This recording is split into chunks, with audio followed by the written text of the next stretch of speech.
After having been, we've traveled as a family for the past few Thanksgivings, and so this was sort of the first, we did like the Friendsgiving thing years ago, but right. This was kind of a new group of people, and the people who invited us were very close to, but then they kind of invited a lot of people that they know that they're close to. So there was people that I had seen like once, and there was people I'd never seen.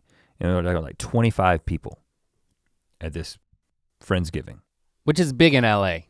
Yeah, because you got all these people who don't go back home and nobody is with their extended family. And so you don't want to find yourself alone in the sheets. And you got a lot of single people, you got a lot of young couples without children.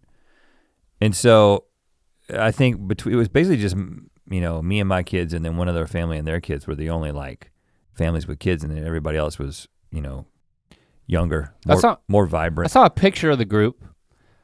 Sharp looking group, big group. I'd say there was 24 people 20 there. 25. 25 people? Yeah, you dressed up a little bit for it. I did? I thought that you did. It looked like you were wearing a sweater. I had a sweater on. Yeah, I had my Thanksgiving sweater on. Yeah. It's made out of turkey feathers.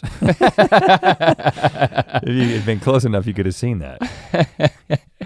I'll have to zoom in. Out on my cranberry pants, but you couldn't see that because of the angle. The pants were made out of like the skins of cranberries. The skin that hangs off a turkey's neck. Yeah, right. They're just bright red, wrinkly. Looks like leather unless you get like close. Like a turkey nutsack. Scrotum pants. But the scrotum does hang from the chin of a turkey. .com. So I was very excited because you know me, I love to eat. And I was very excited because the friend of the person who's kind of throwing this was like, they're gonna take care of the food.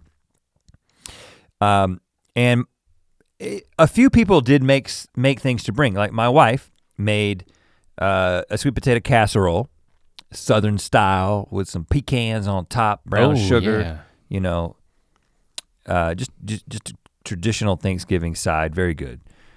And here's what I'll say. I call that a pre-dessert, not a side, not a dessert, but anyway. I enjoyed the meal quite a bit. You had your staples, and your turkey, you had your gravy, your cranberry sauce, chutney, whatever. And then like the sides that people had brought. But I did notice something. First of all, there was obviously a vegan option for basically everything. And this is Los Angeles. So you got like a vegan option for the turkey, but it wasn't like a tofu turkey. They had like seitan, which I call Satan. I just go straight for that. It's very big of you to invite Satan to your Thanksgiving celebration. Satan steak. We have cut him up and served him on Thanksgiving. Be thankful for his death. But the thing that I kind of noticed is that the only thing on my plate that had the quantities of butter and sugar and flour that I feel like constitutes Thanksgiving was what my wife brought. And I gotta say, I know that that's just a Southern boy coming to Los Angeles. I specifically remember one of the first potlucks we ever came to when we came out here. This it was quite the eye-opening, mouth-shutting experience. Yeah. It was like all these people brought all these sides. And this one girl was like, I made this is Paula Dean's recipe. And I'm like eating it, I'm like, really?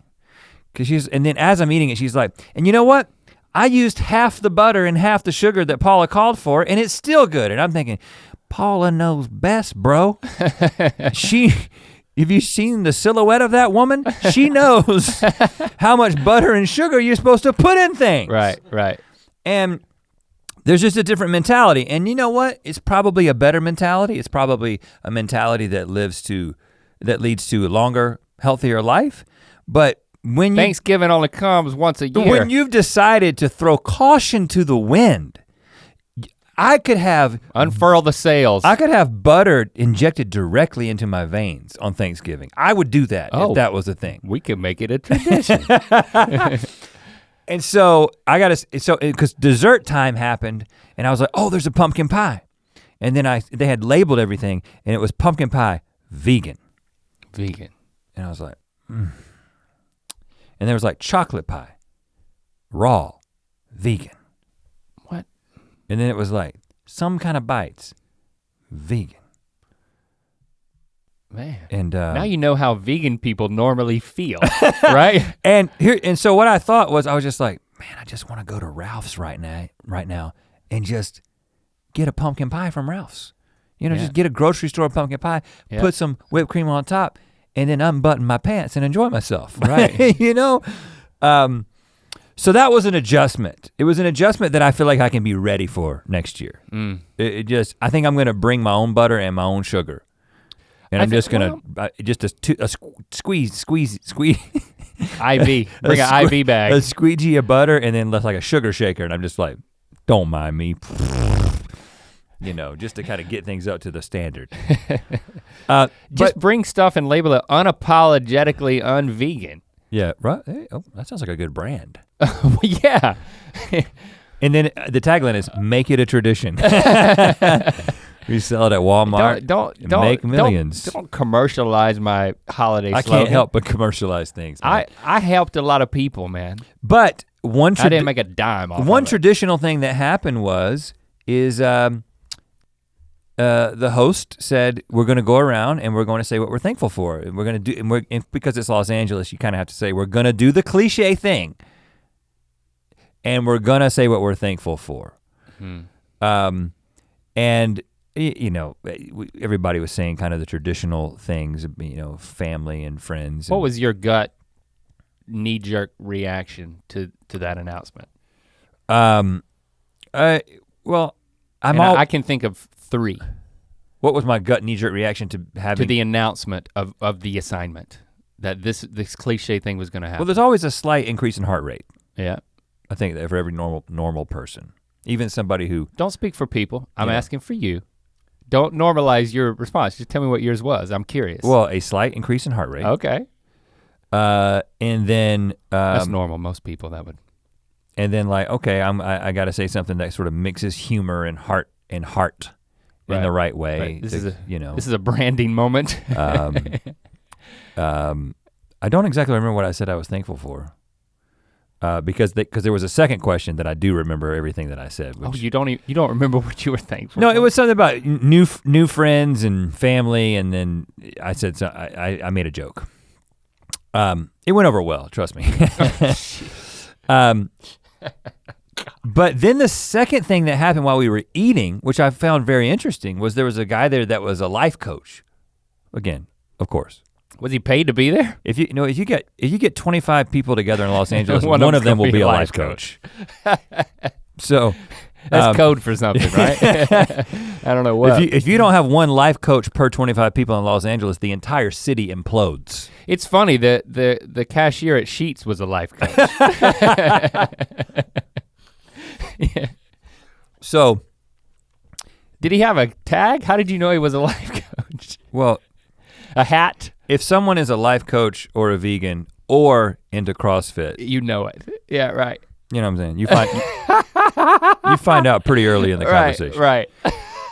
So that's true.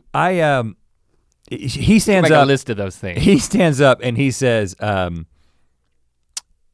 we're gonna all answer this question. And again, I liked it because it was intentional conversation, and it was 25 people at a table, and you're kind of talking to the people around you, but then it's kind of putting everybody on the spot. Even the kids, like the kids both of my kids had to stand up and answer this question. But it was the traditional question of, if you had a superpower, what would it be, and what would be your first mission? Oh, I actually haven't heard what would be your first mission. First mission was new to me because that's the kind of thing that a life coach adds to it. You understand? Right. Keep it. Because what's your favorite superpower? That's just normal folk. What's your first mission? Life coach, business card. Here you go.